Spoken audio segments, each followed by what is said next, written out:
Pithoragarh police ने लड़ाई झगड़ा कर शांति व्यवस्था भंग करने वालों को किया गिरफ्तार।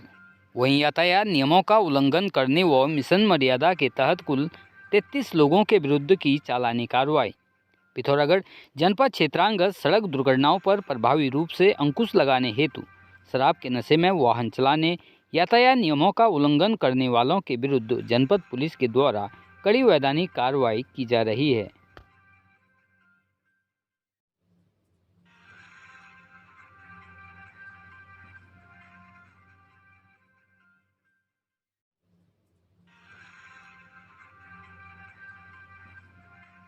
चंपावत में हरपाल सिंह बनबसा ने थाना बनबसा में लिखित तहरीर दी कि उनका आर्मी कैंट में पुराने आवासीय परिसरों में मरम्मत का काम चल रहा था।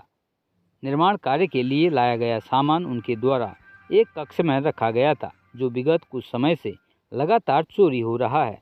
उक्त संबंध में थाना बनबसा में मुकदमा FIR नंबर 14/2024 धारा 380 IPC बनाम अज्ञात पंजीकृत किया गया, जिस पर बनबसा पुलिस के द्वारा एक व्यक्ति अरुण निवासी आर्मी कैंट बनबसा को मुखबिर की सूचना पर चोरी के सामान के साथ पकड़कर गिरफ्तार कर लिया गया है। वहीं अभियुक्त के द्वारा बताया गया कि आर्मी कैंट के अंदर साफ सफाई का काम करते हैं। उनसे पिछले 3-4 महीने से छोटे छोटे सामान की चोरी कर उसे अपने खर्चे चलाने के लिए नेपाल बेचा जा रहा था।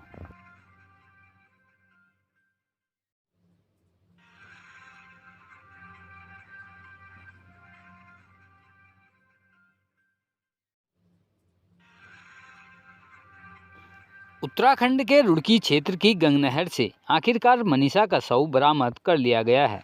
आपको बता दें कि 7 फरवरी को मनीषा के पति ने 112 पर पुलिस को झूठी सूचना दी थी, जिस पर पुलिस ने मनीषा की हत्या में शामिल उसके पति सहित एक और आरोपी को पहले ही गिरफ्तार कर लिया है।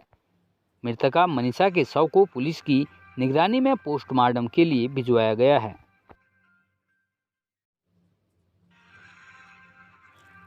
हल्द्वानी घर के आंगन में खेल रही 4 साल की बच्ची आनंदपुर की नहर में बह गई। उसका शव 3 किमी दूर पड़ा हुआ मिला।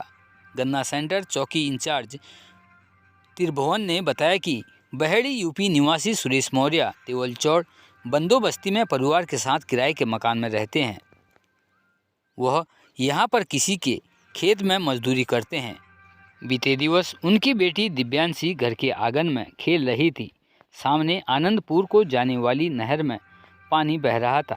इस दौरान दिव्यांशी खेलते खेलते नहर में गिर गई। 1.5 घंटे तक वह नहीं मिली तो ग्रामीणों ने नहर का पानी रुकवाया। ग्रामीण रवि पडियार के अनुसार उनकी खोजबीन की गई तो वह 3 किलोमीटर दूर आनंदपुर में बेहोशी की हालत में पड़ी हुई मिली। परिजन उसे सुशीला तिवारी अस्पताल ले गए, जहां डॉक्टरों ने उसे मृत घोषित कर दिया। उत्तराखंड के कोटद्वार के लैंसडौन वन प्रभाग की दुगड्डा रेंज में बाघ ने एक महिला पर हमला कर दिया। इस दौरान महिला बुरी तरह से घायल हो गई, जिसे अस्पताल में भर्ती कराया गया है।